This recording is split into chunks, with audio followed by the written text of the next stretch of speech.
Hello everyone, welcome to my channel. This is Priya Bhargav. Today we are going to do subsection of Unit 2. Unit 2 is from Block 3, MPC 003. That is first year of MAPC student. This is for you. Today we will be completing this unit. Today's video would be the third video.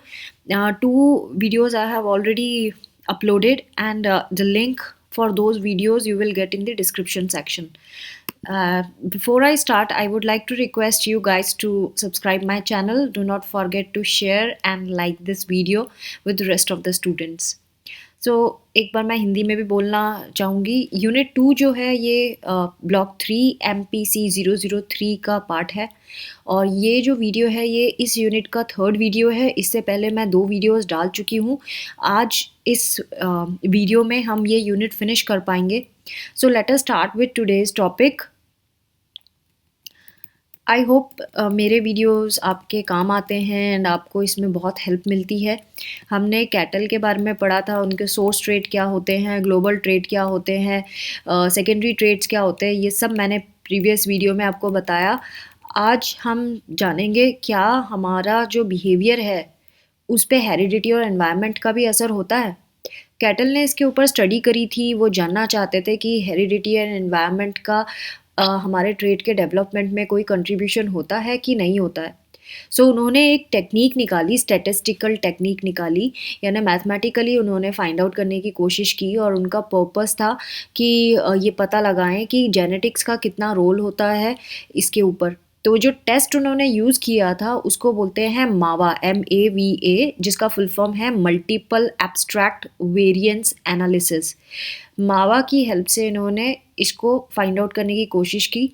जो ये test है ये सिर्फ यही नहीं बताता कि genetics का इन्फ्लुएंस है कि नहीं है, ये भी बताता है कि कितने डिग्री तक है, मतलब कितने लेवल तक जेनेटिक्स या एनवायरनमेंट इन्फ्लुएंस करते हैं हमारे ट्रेट को.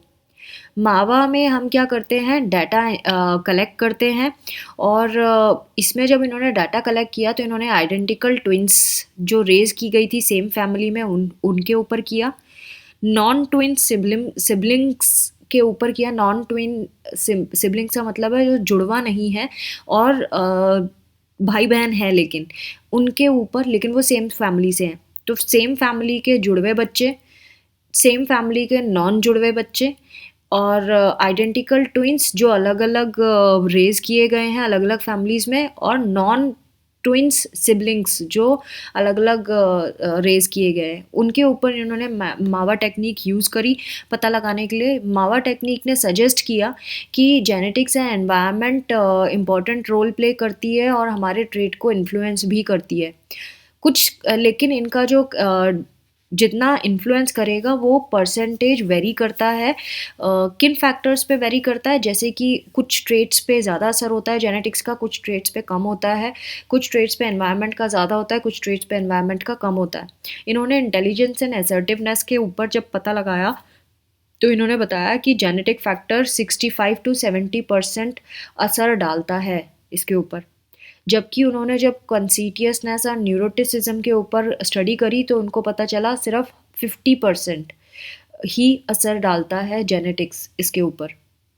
फर्दर उनकी जो स्टडी थी उन्होंने ये भी पता लगाया कि जो भी पर्सनैलिटी है 2/3 एनवायरनमेंट के ऊपर होता है. एनवायरनमेंट इन्फ्लुएंस करता है 2/3 पार्ट ऑफ पर्सनैलिटी, और 1/3 जो होता है वो हेरिडिटी अफेक्ट करती है पर्सनैलिटी को. सो 1/3 हेरिडिटी का एंड 2/3 एनवायरनमेंट का. इस तरह से ये इन्फ्लुएंस करते हैं. ज़्यादातर लोगों का जो बिहेवियर होता है वो डिटरमाइन होता है वो किस ग्रुप से बिलोंग करते हैं, जैसे कि फैमिलीज़ उनकी कौन सी हैं, पीयर ग्रुप कौन सा है, कौन से स्कूल में, उनके लाइक्स क्या हैं, इस तरह से.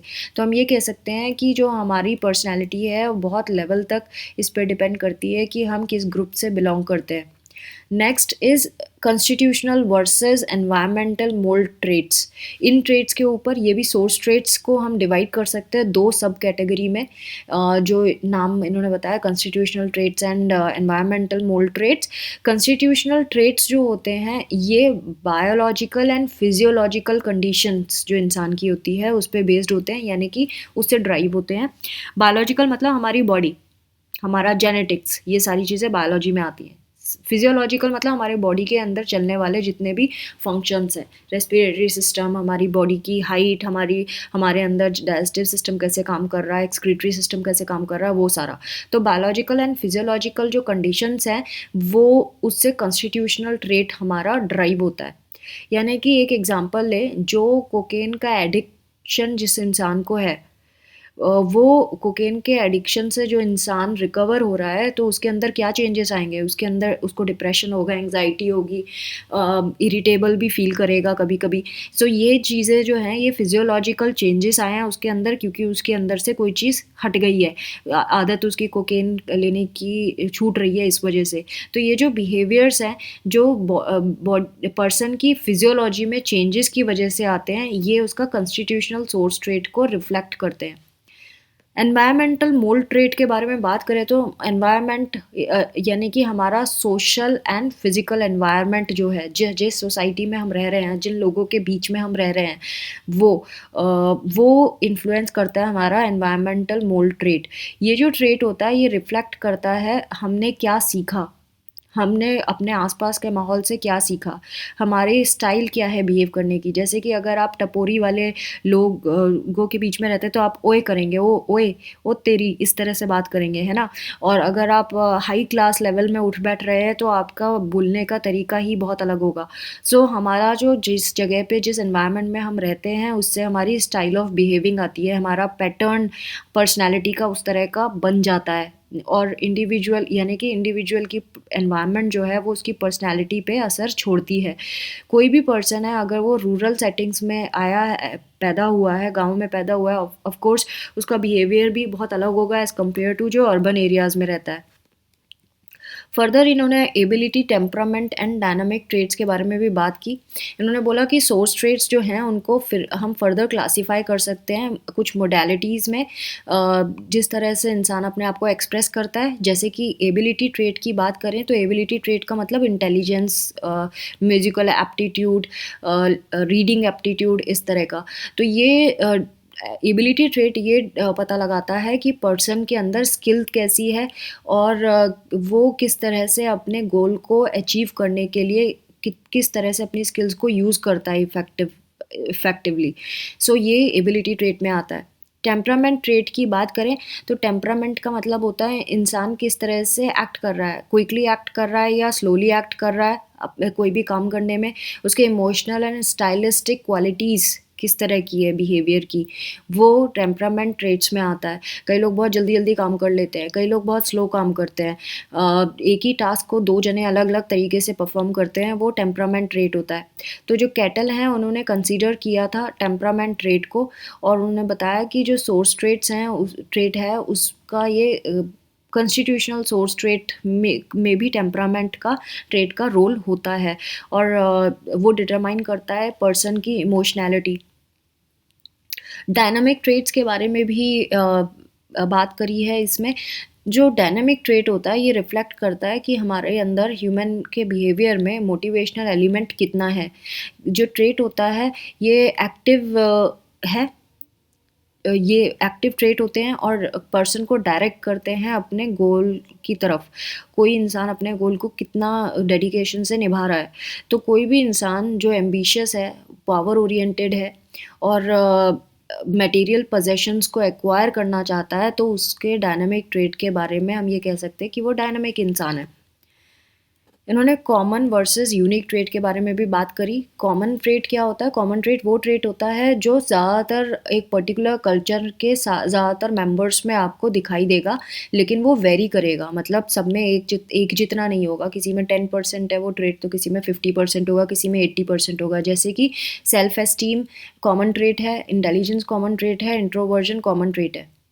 नाउ यूनिक ट्रेट क्या होता है? यूनिक ट्रेट होता है जो कुछ लोगों में या फिर किसी भी इंसान में ना हो, एक को छोड़कर, उसको यूनिक ट्रेट कहते हैं। जैसे कि इंसान ये कहाँ देखा जा सकता है? जब हम किसी इंसान के पर्टिकुलर इंटरेस्ट एरिया की तरफ ध्यान दें, उसके एटीट्यूड की तरफ ध्यान दें।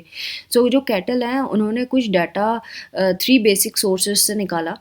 ये सारी चीज़ें स्टडी करने के लिए, फैक्टर एनालिसिस के लिए उन्होंने 3 बेसिक सोर्सेज पे ज़्यादा भरोसा किया और उन्होंने निकाला कि जो सोर्सेज थे वो कौन कौन से थे। एल डाटा जिसे लाइफ रिकॉर्ड डाटा कहते हैं, क्यू डाटा जिसे सेल्फ रेटिंग क्वेश्चनियर डाटा कहते हैं, एंड ओटी डाटा जिसे ऑब्जेक्टिव टेस्ट डाटा कहते हैं। अब ये तीनों होते क्या हैं, इसको हम वन बाय वन समझेंगे। एल डाटा क्या होता है?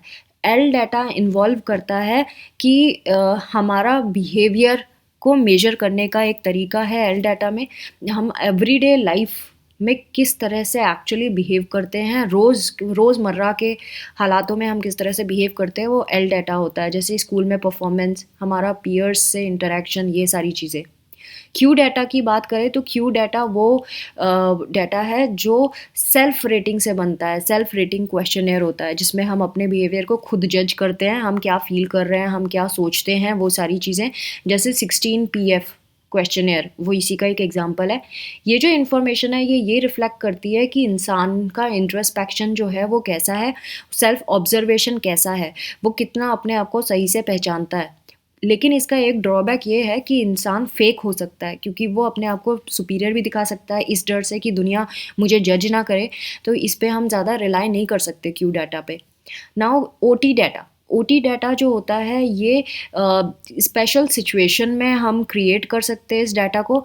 इंसान किसी पर्टिकुलर टास्क को किस तरह से परफॉर्म कर रहा है उसको ऑब्जेक्टिव स्कोरिंग से हम पता लगा सकते हैं। ये बहुत रिलायबल होता है और इसमें हम फेक नहीं कर सकते। जैसे कि रोशे टेस्ट में बहुत सारे प्रिंट्स दिखाए जाते हैं जिसमें इंसान उन प्रिंट्स को देखकर, ब्लैक एंड वाइट भी हो सकते हैं, कलर भी हो सकते हैं, ये आइडेंटिफाई करता है कि उस प्रिंट में उसको कौन सी फिगर नज़र आ रही है। नाउ जो काउंसलर है या जो टेस्ट टेकर है उसको डिसाइड करना है कि वो जो इंसान ने देखा वो किसी मेंटल डिसऑर्डर से रिलेट तो नहीं करता। तो जो इंसान है जो टेस्ट दे रहा है वो इस चीज़ को नहीं पता कर पाएगा जब तक कि वो इस टेस्ट के बारे में बहुत डिटेल जानता ना हो। सो इस तरह से हम इसमें बहुत रिलायबल तरीके से इंसान को देख सकते हैं, उसकी पर्सनैलिटी को आइडेंटिफाई कर सकते हैं। तो friends, this was all about unit 2 जो आज मैंने आपके लिए ख़त्म किया।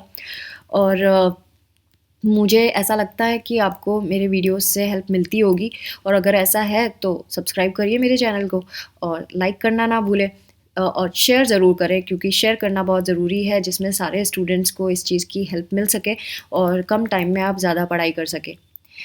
Take care of yourself. Thanks for watching. Bye bye.